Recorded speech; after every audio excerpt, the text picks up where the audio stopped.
Now tuning in to Earbud Media. Audio for everyone.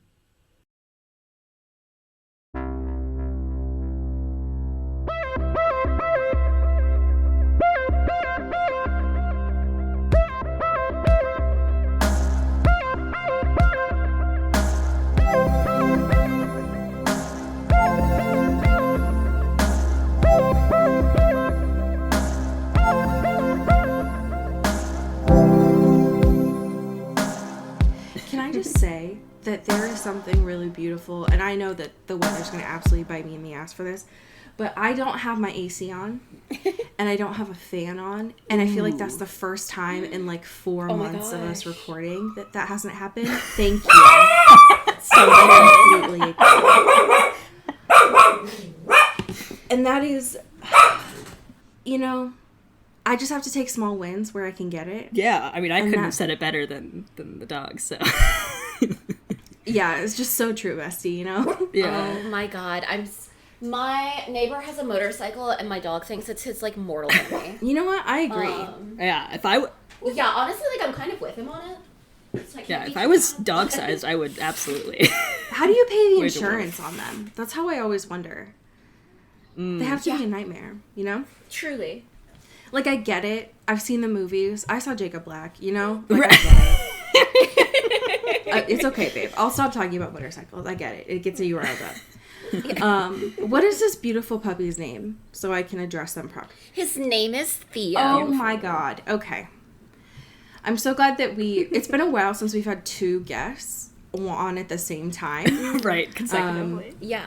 And so it's truly a pleasure to have the Theo James reincarnated as a puppy on the space.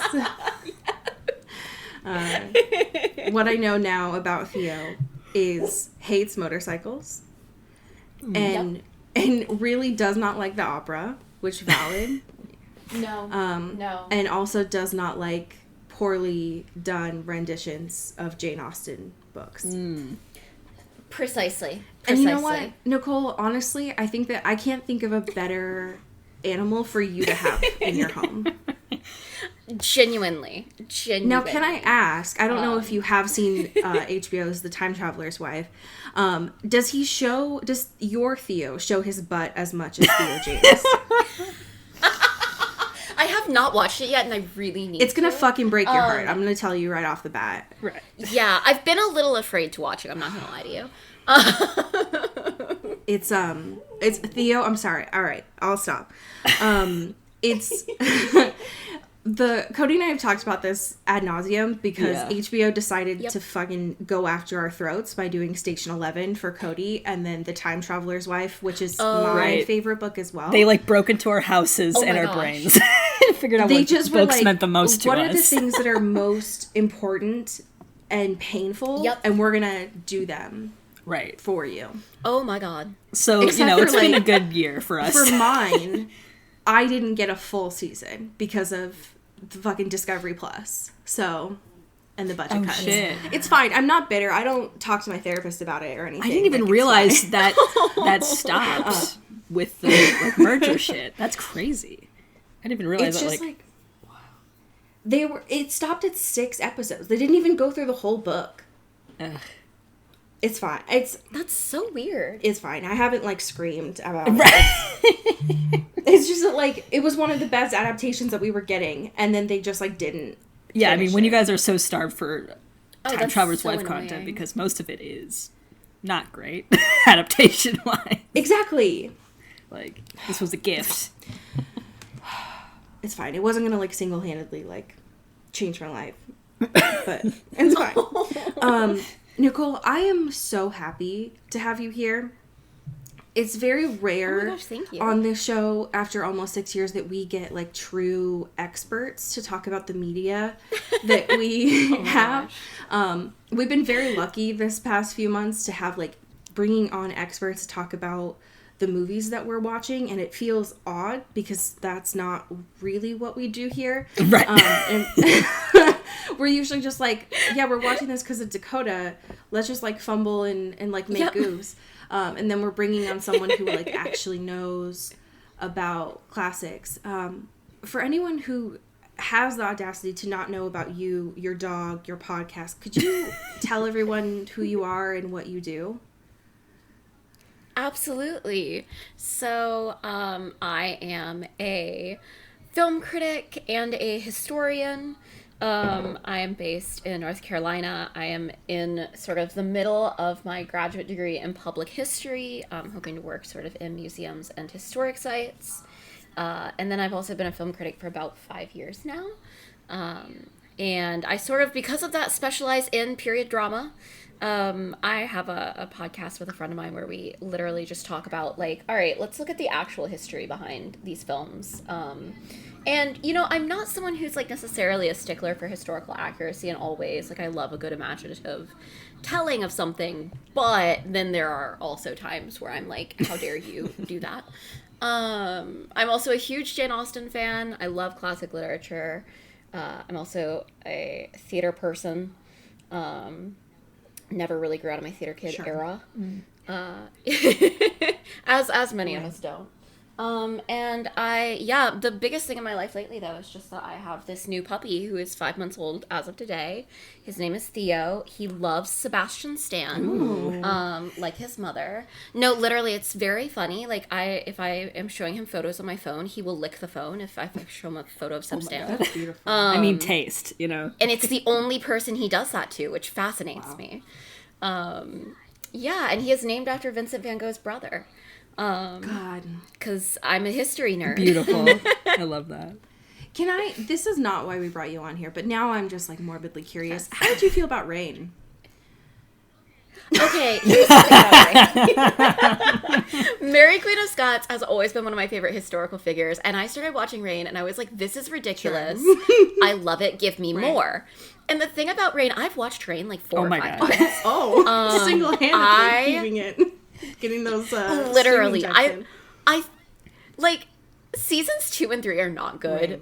But the first season was pure nonsense and I loved it, and the last season was also like incredible. I love Adelaide Kane. I would like follow her to the ends of the earth. But the thing that I appreciated about Rain is that they were so clearly doing historical fantasy. Like the free people dresses, the like weird supernatural elements. They were like, we are not trying to make you think this is real at all. And I respect that. I would much rather something like that than something like The Tudors, which was like trying to appear historically accurate and wasn't. I'm kind of like, you know, either do it right or just like throw everything out and go to free people. Right. I love that. Like, it's not good, but I love it. Sometimes you need that, you know? Exactly. That is I feel like I see people constantly remember that show exists, and I think having that context that it's not actually trying to be historically accurate is helpful for people to know. Exactly. Yeah. And I love that the showrunners were very honest about that. They were like, oh yeah, like, this isn't accurate. I mean, we put it on CW. Right. Exactly. I think there's a budget. There's a reason why this is here. I do not go to the CW for historically No way. Right, exactly. Before we dive into the mess that is this movie, I would love to know how you've been. What is a happy thing that's been bringing you joy, aside from your producer, Theo, before we get into this movie? Yeah, I would say, so I just got back from my first time in Toronto. I had never been to Canada before, and I fell absolutely head over heels for the city of Toronto. I was there for a week attending the Toronto International Film Festival, which was so amazing, so exhausting. I feel like I'll be in recovery for 2 weeks now. But I saw a film there that I am absolutely obsessed with. And I feel like, especially with the film that we're talking about today, it's an apt one to bring up. And it is Emily, which is the new film by Frances O'Connor. It's her directorial debut, and it is about Emily Bronte, sort of leading up to the writing of Wuthering Heights. And Emma Mackey is incredible in it. It is actually, like, in terms of costuming, hair, and makeup, astoundingly period accurate, except where divulging for, like, character purposes. It is beautiful. It has the most insane, like, opium sequence I've ever seen in a film of its kind. Yeah, it is, like, everything. It also has, like, one of the hottest sex scenes I think I've ever seen. It is everything that I could ever want from a period drama. And I cannot wait to watch it again. I can't wait for, like, it to come out and all the other, you know, period drama people to get to see it. What a high compliment. Yeah. To come A real gold star. Yeah. Yeah. That is amazing. I will need to keep that on my radar once it is available for the lay people like myself. Absolutely. Cody, what's up? How you doing? I haven't talked to you in a while. Hey man, I'm chilling. I want to bring a video game to the space as a happy thing. I also realized that, like, because I've been gaming a little bit more recently because I have a little bit more free time than I used to, which is very nice and rare. But also I feel like the only video games I've, like, brought to the space are, like, not good video games, like Fall Guys or the Jeopardy game on the Switch. So I want to bring something that's into your truth. Right, those are my truths, but I also want to bring something that I think is actually genuinely a very good game, and it's called Eastward, and it's, if you like Stardew Valley, if you like Legend of Zelda type dungeons and puzzles, and also want to feel emotions that will destroy you, maybe, but also in a fun, cute way, this is the game for you. It's very good. It's, like, about this weird world in the future where, like, there's something weird going on that, like, you don't really know, and there's, like, humanity's at stake or whatever, and there's this, like, team of, like, a dad and this kid who's adorable, and I'd protect her with my life. And they have to just keep going east to, like, figure out what's going on with the planet and how to save it along the way. And it's very fun. It's very emotional. And it's very beautifully done. And, like, has a great, like, little chiptune soundtrack. I very much recommend it. I love it a lot. Oh, okay. I love a good video game. Yeah, we love a video game. And also it gave me everything, because I tried Stardew Valley a lot, especially, like, early in the Newtons, but the only thing I wanted to do were the dungeons. I didn't want to grow anything. I didn't want to, like, I didn't want to do, like, the stuff you're supposed to do, and so I never, like, made it that far. But this gave me that. I was like, oh, I could just go in dungeons and, like, kill little monsters that look kind of cool. And then, you know, there's, like, a cooking component, which is very fun. Love that. So yeah, big fan for me specifically. And I would recommend. I've always wanted, I've played Stardew Valley, I feel like once. Yeah. I want to get back into it desperately. I am afraid of trying it again because Animal Crossing burned me. Right. You know, and it is absolutely not Animal Crossing's fault. It is simply because of the association I have with it now, with the Newtons. Yeah. Of, like, that being a lifeboat. Right. And then resenting it for that. Yeah. But that sounds amazing. And I'm very excited about it. Yeah. How are you doing? Oh, I am here. Yeah. I'm here. I was desperately hoping that in the time since we brought a podcast that I would be able to be like, you know what my happy thing is? The Bachelorette. And unfortunately that's not it. No. Not worth it. Not worth the happy thing. I would argue it's the opposite of my happy thing this week. Instead, I have been rewatching The West Wing. Ooh. Because I don't know. Because I needed pain. I feel like what I'm bringing to the happy space this week, though, is not The West Wing, but specifically Alice and Janney. Because I feel like in watching The West Wing for the first time many moons ago, I was like, oh, I have never seen an Aaron Sorkin piece before. I'm so enamored by this, what I would find out to be the shitty man. And that's why I'm not talking about The West Wing, because I can't talk about a man. Not that man. not that man. But instead I want to talk about the wonder, the light that is Allison Janney. And how much I love seeing that little flamingo-shaped woman everywhere, every time I watch that show. And everything I've seen her in since. But it is wild that she was just on television for people so long.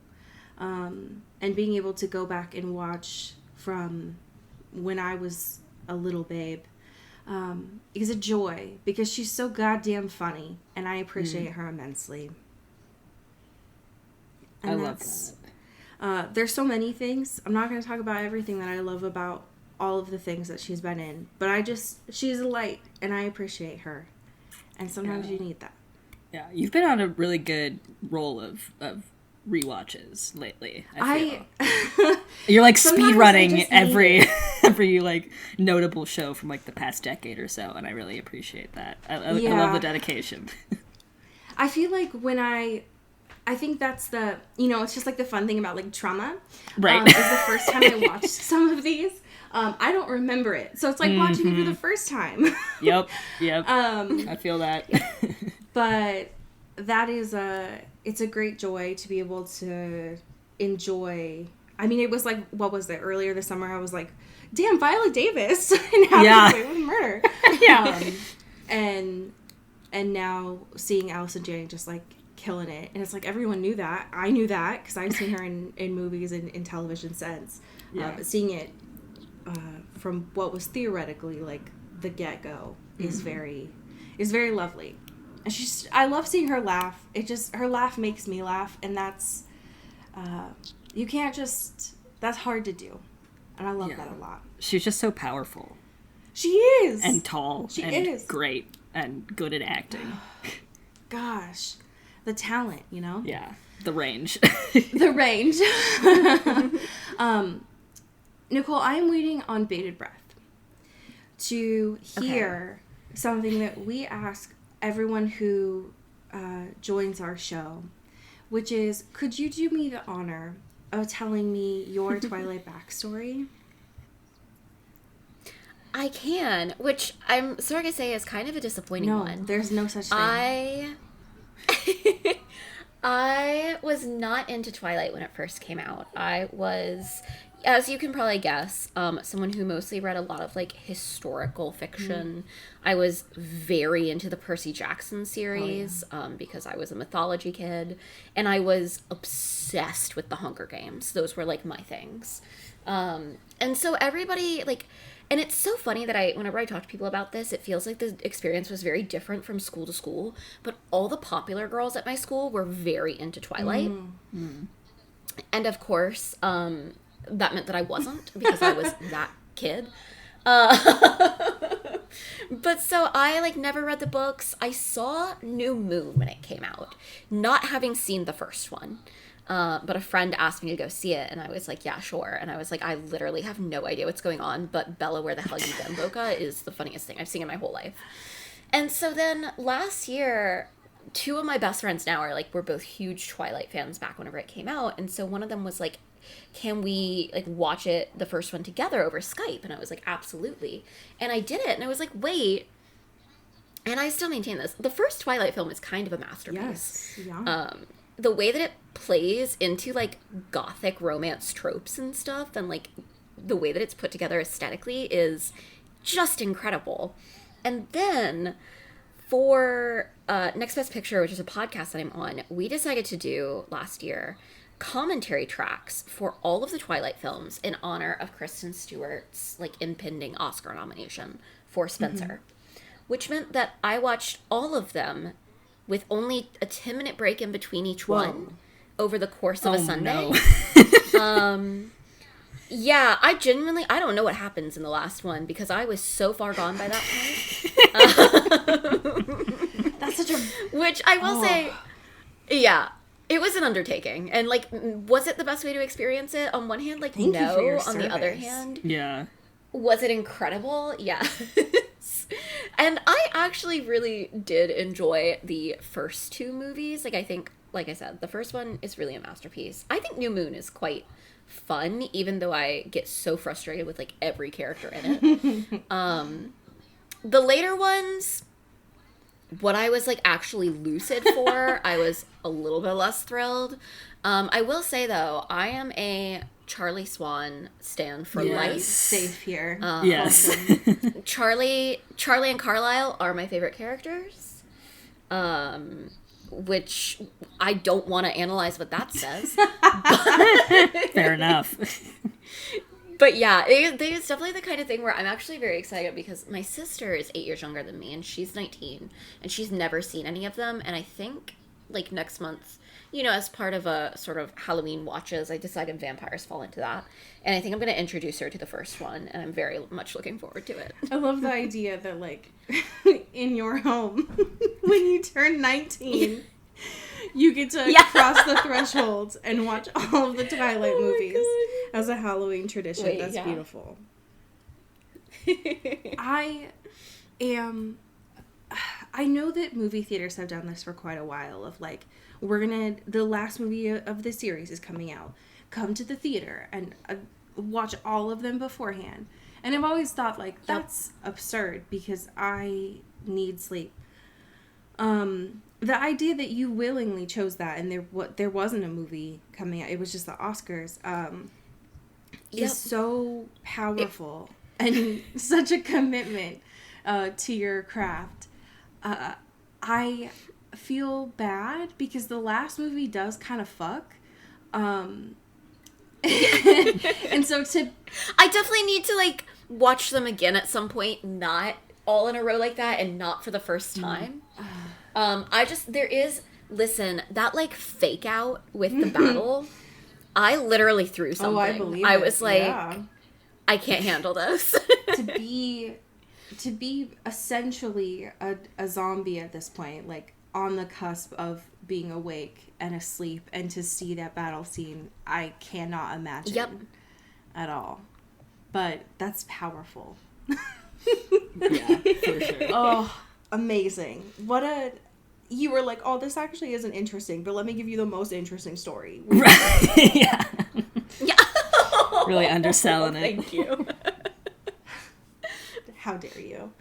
I am curious if you had seen the Dakota Johnson version of Persuasion, the 22 version, prior to when we were watching this together.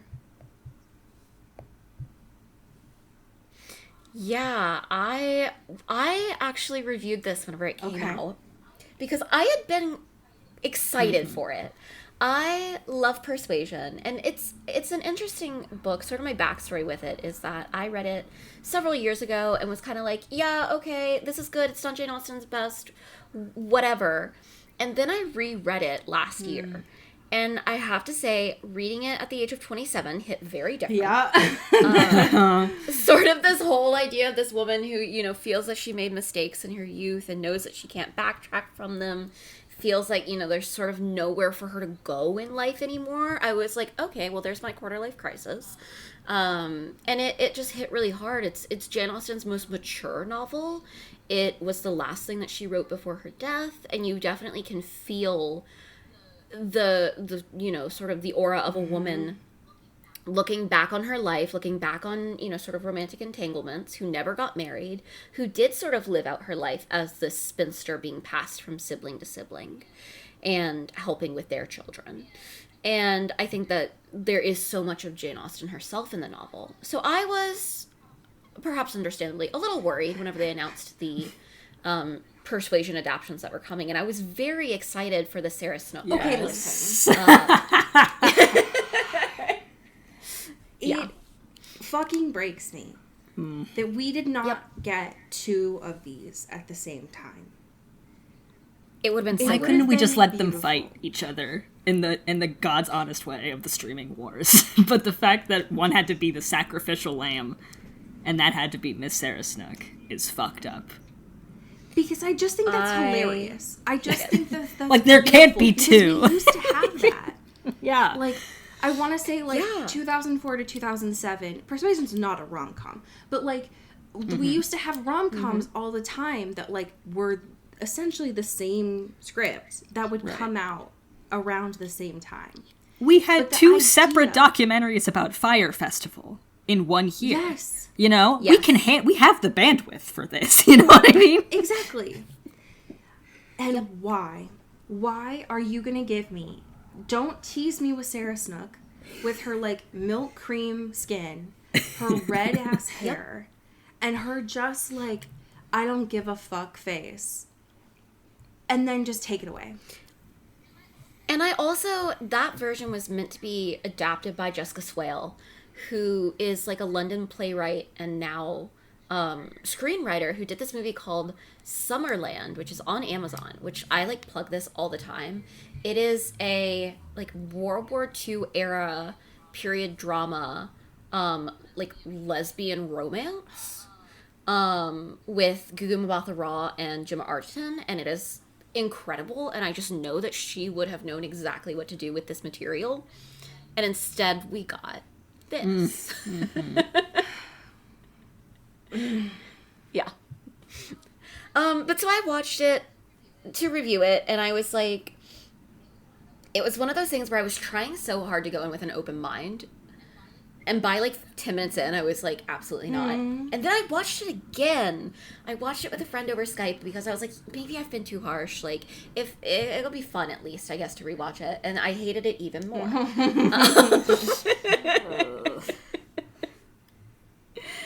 Yeah. This is tough. Yeah. This is tough because I was an English major. I taught English and social studies as a teacher. I know this book fucking front to back. Yeah. Yeah. Anyways, I know that adaptations work well. We've seen really good adaptations of classic pieces this year.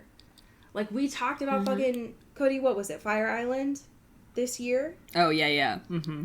Like, you don't have to make it the exact thing from book to screen. It doesn't have to be that way. Right. Do we learn nothing from Clueless? Let's have some fun. Exactly. Yeah. Like, you don't have to make it exactly period appropriate. Especially with someone like Dakota Johnson, because, like... Literally. She can...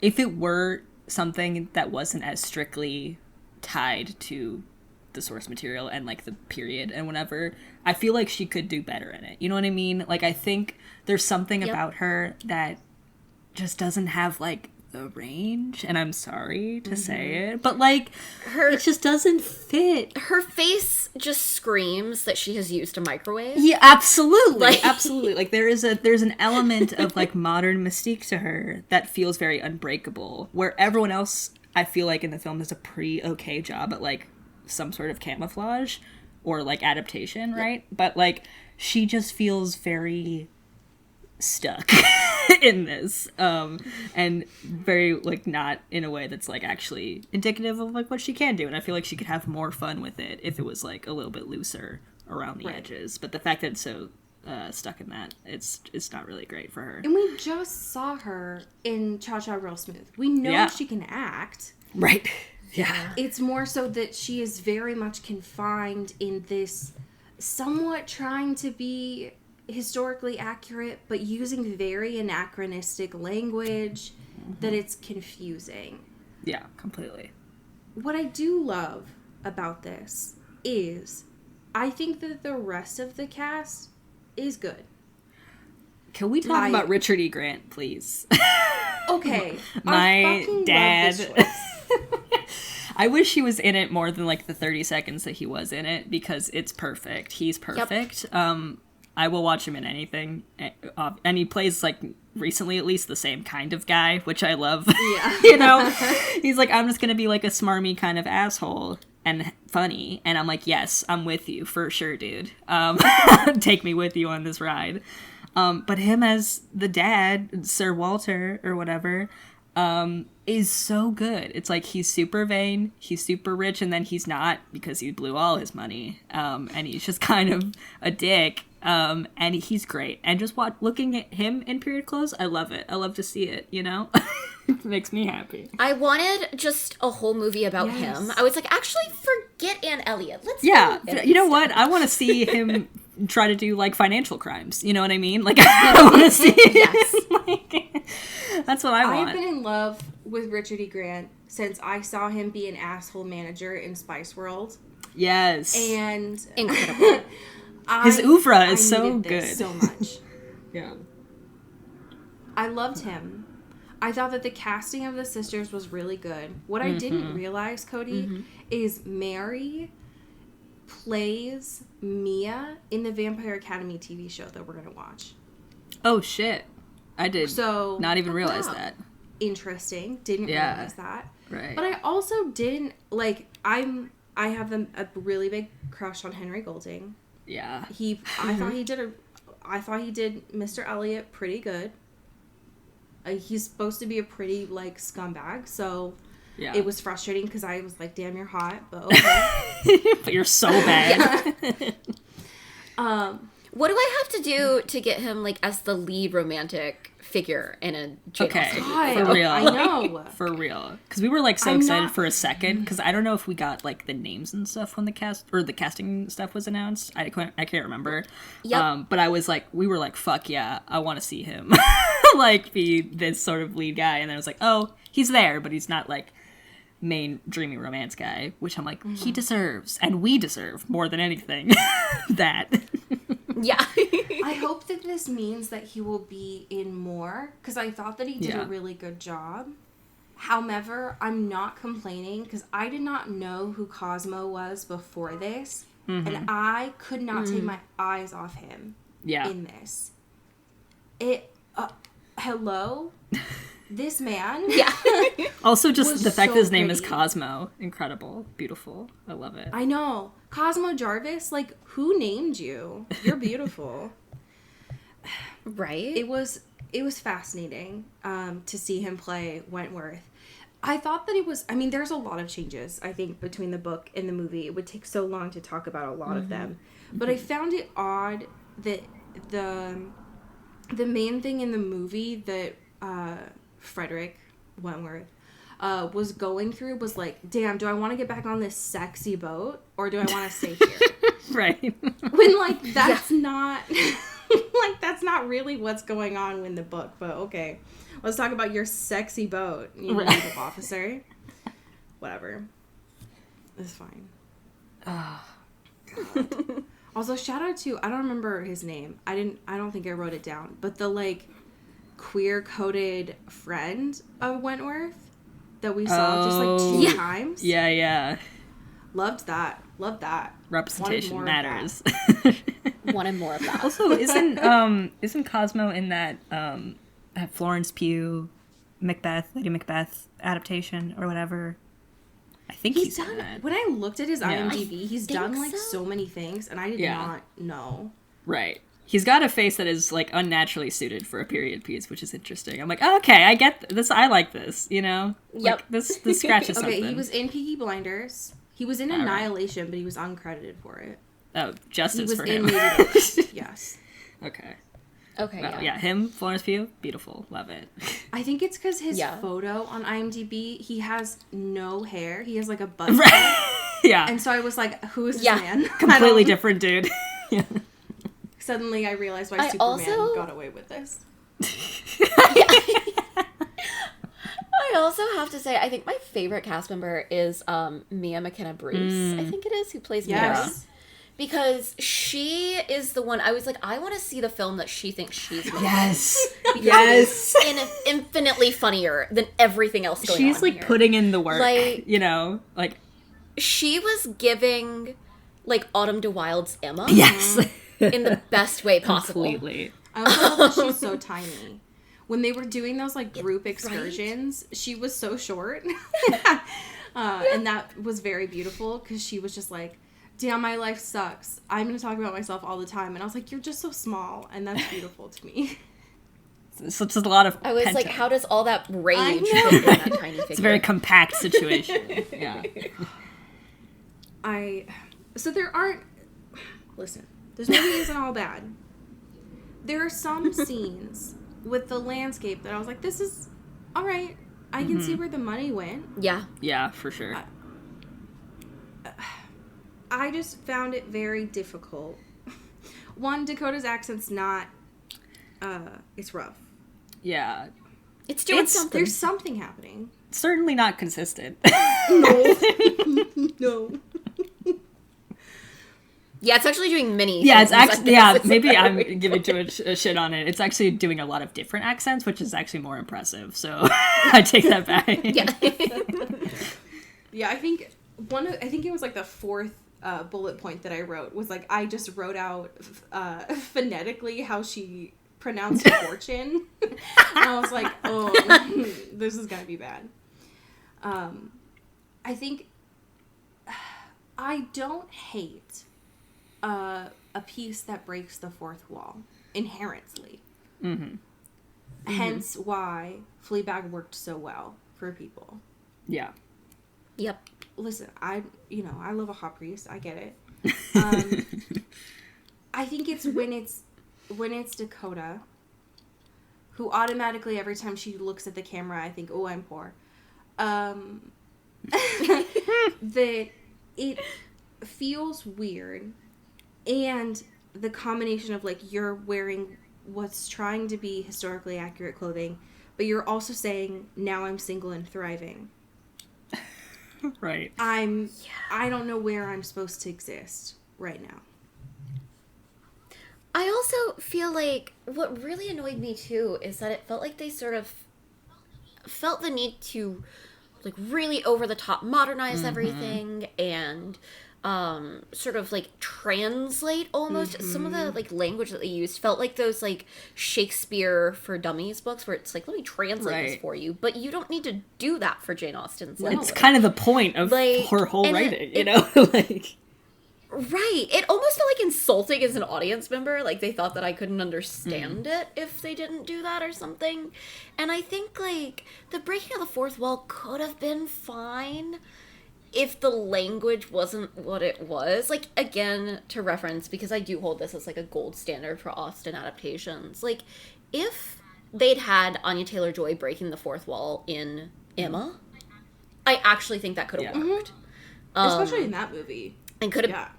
Right, and could have been quite fun. But also, I'm like, Persuasion doesn't need, like, super modernized. We don't need to put the word X into it for people to be able to relate we to don't need Mary to call herself an empath. You know what I mean? Like, Oh my god.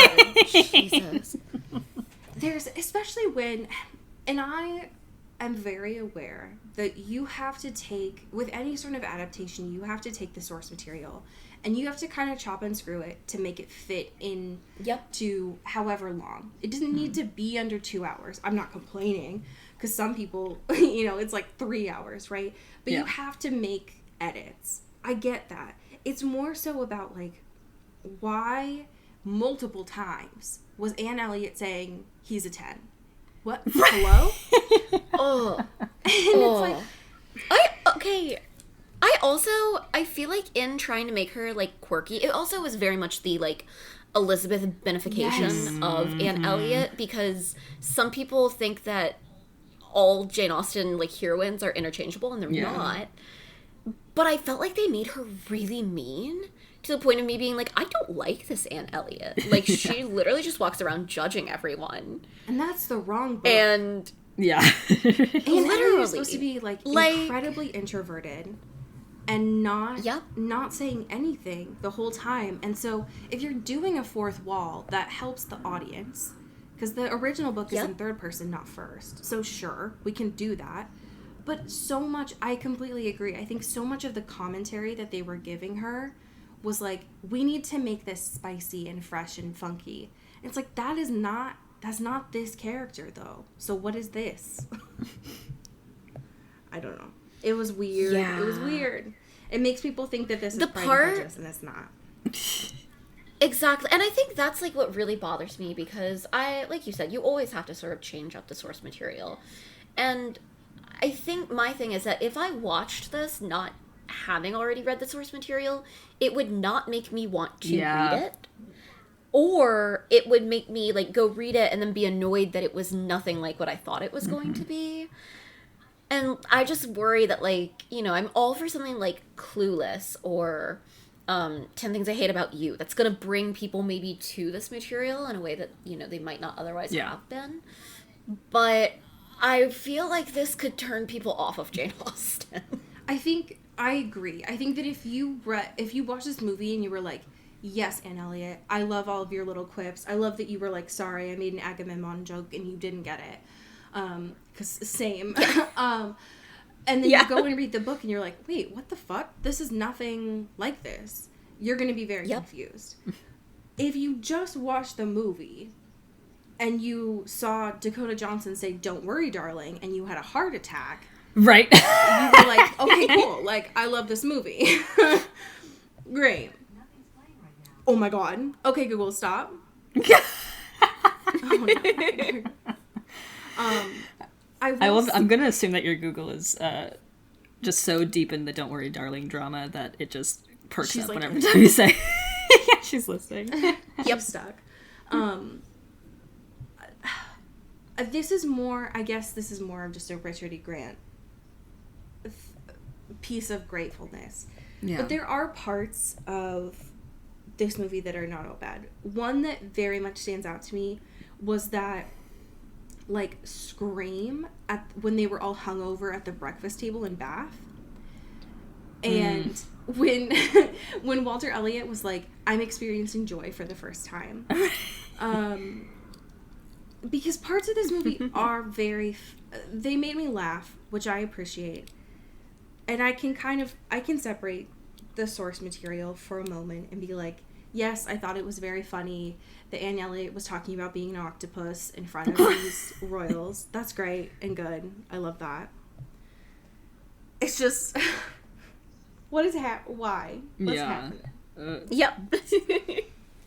I worry that if someone watched this movie and liked the pining, all of the, like, missed connections, and they saw there's a lot of the language.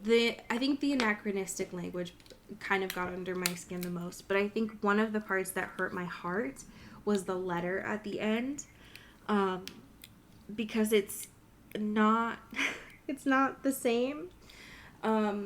It's good, don't get me wrong. I love being able to hear more of Cosmo's voice because he's really not in this that much. But from what I remember when I read this book, the letter that Wentworth writes is a lot longer and is more like, not like bitter, but is more like, how dare you, Anne Elliot, for saying that women love men longer because, like, we love heterosexual romances here. Yeah, right. But he's like, I can't listen to this anymore, and it's like it's longer and it's more like bitter, and like, whereas the one that they did in the movie is far more like I've always loved you. Yeah. It's like, hey, queen, you don't have to respond or anything, but just wanted to let you know. I've always been pining for you. Yes or no. Right. Cool. Well, and also at that point, they've already been discussing their feelings so much. Yeah, for sure. That it didn't feel like it was building up to that big reveal moment because, like, they literally keep talking about their feelings the entire way through. And I'm like, where's the repression? Where's the yearning? You guys are too open and communicative, actually. Because, like, at the end, you're like, oh, is she going to chew? What is she going to do? You know, not that anyone has that question, but, like, it's not the same, like, level of, like, foolery or something that's like, oh, maybe, you know, something could happen here. But it's like, no, obviously, like, it's a very clear cut. They've been talking this whole time. They're very clear with each other about how they've been feeling, and it's not really a big thing that's repressed for that much longer, you know? It's like, okay, cool. Got it. And that was something, too, that the opera scene is really, like, I'm glad that they did end up choosing opera, because opera always makes my heart fucking race because I don't like it. And it feels appropriate there that Frederick was like, you know what? Fuck this. I gotta go. I need my I'm out. I need my woman, the sea. And it's wild that in the movie, I mean, they cut a lot of things, right? Because they don't really talk about, like, Anne's mom.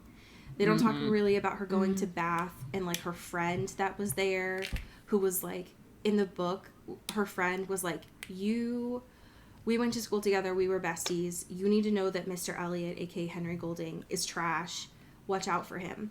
But also in the book, Anne Elliot was never really considering getting married to Henry Golding. Whoa. Yep, he was in the book, actually. Yeah. He's a time traveler. To Mr. Elliot. But in the movie, they kind of make it seem like Anne Elliot is thinking about it, which it's, I know, it's cousins, it's weird, but listen, it happens. The wild thing, though, is there's not... What I really wanted from this movie, and I knew that I wasn't going to get it because we had Dakota leading this and not Sarah Snook, is I wanted a Matthew moment of, like, the hands touching. Like, I wanted... Yes. I wanted yearning of, like, the 2005 Pride and Prejudice, and it wasn't going to happen, and that hurt. And I felt like a fucking slap in the face when we got Birdie at the end. Because it's like, this is not what I signed up for. Literally. Like, and that's the thing, it's a story entirely about yearning and repressing your feelings, and almost like a cautionary tale of, like, if you let yourself be swayed by others and you repress these feelings, like, Anne Elliot gets her second chance, but I feel like there's something in the you know, like, subtext of it that's like, you might not. And I just, it's the kind of adaptation where I'm like, why did they bother adapting Persuasion if they didn't want to do Persuasion? And if you're not gonna do it, then do something completely different. Like, don't try to make it historically accurate, and do something completely different. And that is why, I mean, I love adaptations like that. I think that's why, for me, like, Fire Island resonated so deeply. That's why the Lizzie Bennet Diaries resonated so deeply. Oh my god, Like, yes. take something where people have this negative connotation with classics and twist it so that it feels like it's more accessible and appealing to them.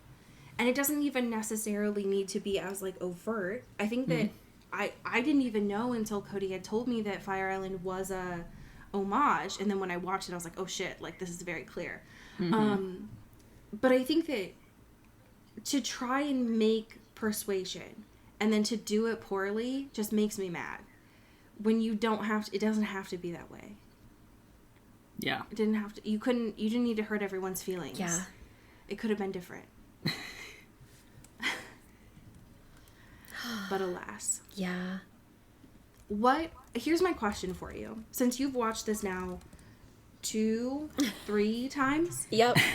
If you had the choice to go back in time, or even now, to redo this, same cast, same budget, would you keep it historically accurate, or would you do, like, a Clueless adaptation? And how would you, if you had all control, how would you remake it?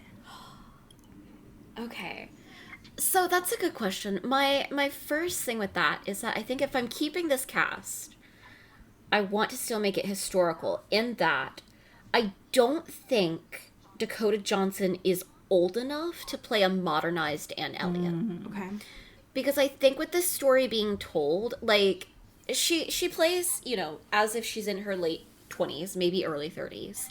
And I think that so much of the story of Anne Elliot and of Persuasion is about sort of feeling that you are past your chance at romance, and that you have, you know, looking at your life ahead of you and thinking this is all that it'll ever be. So I think that if I was going to do a modern adaptation to sort of capture that, I would want to make Anne older. I would want to make her older. I'd want there to be some, like, quips in there about, like, women's fertility and things like that. So I think if I kept it historical, though, I really do think that a lot of it could be fixed simply in the language of it. Yeah. Like, not ever saying the word exes. um, Especially because I think even, like, without the modern connotations of all of that, I still just think that, like, that language does not capture anything meaningful between of what they're trying to say. Like, you know, even if they've been like, you know, now he's just the one that got away, that would have sat better with me.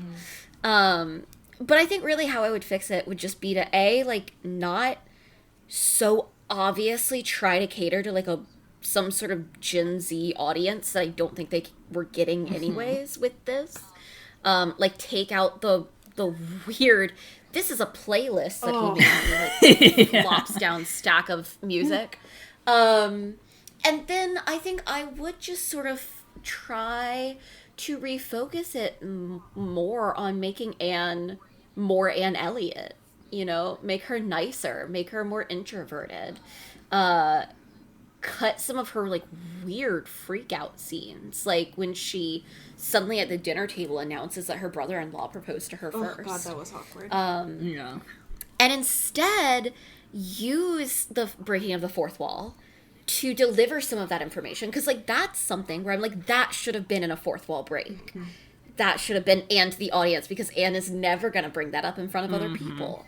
And I think that could have been used in a really cool way to sort of give us insight to this very introverted character.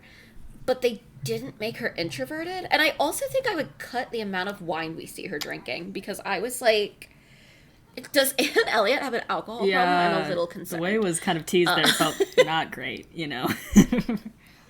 Yeah, I was like, this feels vaguely problematic. But yeah, I really do think it's the kind of thing that, like, they had good ingredients. I think the script is the real problem. Yeah. And the other thing I would change is that my weirdest, like, historian gripe with it is that the rest of the costuming, hair, and makeup are actually pretty good, but everything that they have on Dakota Johnson is so horrendously inaccurate. And, like, I just don't know what happened, because everyone else looks fine. Yeah. It's genuinely confusing to me. Yeah, it does help her stand out even more, too. Like, the fact that she already does look, like, more modern than everyone else, but, like, the fact that her clothes, in comparison to everyone else, too, it's, like, also feels kind of in a different world. It's like, you're not helping this sort of situation here. Exactly. There was a moment when Wentworth and Anne were in the carriage together. I think when Wentworth was going to talk to Louisa's family. And they had more of a close-up shot on Dakota at that time, where you could kind of just see her coat, and Dakota had her hair up, and it looked like Dakota right now in 2022. Right. And it took me so much out of the scene, aside from the fact that there was, like, weird CGI happening in the background, and I think they must have reshot that, because when they did carriage scenes earlier between Anne and Lady Russell, where it looked fine. They had both of them in the shot. They didn't have Anne and Wentworth in the same shot, so it was very odd. But seeing her like, neck up from there, or maybe it was just her shoulders up, it looked like it could have been pulled from, like, 50 Shades or something. And that was the moment where I was like, the rest of her clothes looked fine. Like, sure. But I was like, this woman should not have been in this movie. There's no ma'am. So I agree, 100%. I think about it constantly, what a movie like Persuasion would have been with Sarah Snook, but we will just have to dream, unfortunately. But I love to be able to hear your opinions on what this could have been like instead, and it makes me wonder if they even consulted for accuracy at all, which literally at all, which is wild. I am excited, though. Next week we are starting finally the Vampire Academy television series that's on Peacock. Finally. And Mary, the sister, who's played by the actress Mia, is in that television show playing the character Mia. which is very odd. But I'm love a excited consistent brand. to see her in that. It's a fun little crossover that I was not expecting. Yeah. We have some amazing patrons to thank. Cody, do you want to start us off? Absolutely. Thank you to Katie Black. Ooh. Thank you to Kylie Minty. Pew, pew. Thank you to Alex Dornan. Ooh. Thank you to Carrie Goldberg. Pew, pew. Thank you to Rebecca Cullen. Ooh. Thank you to Mulch Gray. Mulch, welcome back. Thank you to Jasmine Anastasia. Ooh. Thank you to Megan Pattinson. Ooh. Thank you to Cassandra O'Shea. O'Shea. Thank you to Clara Belikov. Pew, pew. Thank you to Katya Karp. Ooh. Thank you to Hannah Dragomir. Ow. Thank you to Hope Castile. Ooh. Thank you to Rachel Ashford. Pew, pew, pew. Thank you to Emerson Karova. Ooh. Thank you to Maddie Facinelli. Pew, pew, pew. Thank you to Samara Rinaldi. Ooh. Thank you to Genevieve Morgan. Ow, ow. Thank you to Tess Avery. Ooh. Thank you to Danielle Burke. Pew, pew, pew. Thank you to my mom, your mom, all of our moms, Kelly Beck. Heck yeah. Thank you to Sophia Salinger. Pew, pew. Thank you to Laura Forty. Thank you to Dan Zeklos. Pew. Thank you to Maria Swan. Thank you to India Peach. Pew, pew. Thank you to Emily O'Sara. And last but certainly not least, thank you to Jaylene Ivishkov. Pew, pew, pew. I am so excited to know what fanfiction that you have brought to this space. Okay, so I really was going back and forth on this because I, unsurprisingly, probably based on what my Twilight story is, I've never really read Twilight fanfic. And I was like, do I just share my favorite thing I've read recently? And I decided yes. Okay. Lately, I finally watched Stranger Things recently. And got very into it. And I read this Steve Harrington, Eddie Munson fanfic. Oh my god. That was... Oh shit. Yeah. And the whole fanfic, so it's called The Most Remarkable Thing About You Standing in the Doorway Is That It's You. It's by Great Unironic on AO3. And it is done in a way that sort of reminds me of Daisy Jones and the Six, in that it is sort of about, like, Eddie has become a rock star, and so there's all these, like, interview, like, segments intercut throughout the whole story. It's only, like, 5 chapters. I highly recommend it. But I want to read just, like, a little bit from the first chapter. Okay. I saw this as your Twitter Eddie header, was and I got very... Yes. I will say real quick, my best friend and I for Halloween are going as Steve and Eddie. It's going to be great. Yeah, they take up all my brain space right now. Eddie was a rock star, 4 albums, 5, and Steve was some jumped up white boy in inner city Chicago trying to make a difference, while Eddie was spread out on the cover of Rolling Stone. Crooked smile and eyeliner, a Megadeth t-shirt riding up his stomach to show off the tattoos he got to cover up all those Dimmabat bites. Steve just had scars he didn't talk about. And sure, they ran into each other all the time, this event for one of the kids or that, called and wrote letters and emailed. Sure, they went to the same weddings and parties and anniversaries, mourned the same things, were haunted by the same things. Sure, sometimes Steve felt Eddie's eyes from across the room. Sure, sometimes Steve had to look away. It was just too late. It was okay. It was fine. Sometimes, no matter how bad you wanted something, it didn't work out. He was happy with them as friends. Some things weren't meant to be. Lots of people, he thought, had regrets. It didn't make him special. Machen was still staring at him. I didn't fuck anything up, he repeated. It never worked out. It's fine. I promise. Obviously, I picked this to go along with the theme of the actual Persuasion. Yeah. Because I I love a second chance at love story. That is Yeah, highly recommend this. so important and amazing. Yeah. I didn't know that I needed that until right now. Right?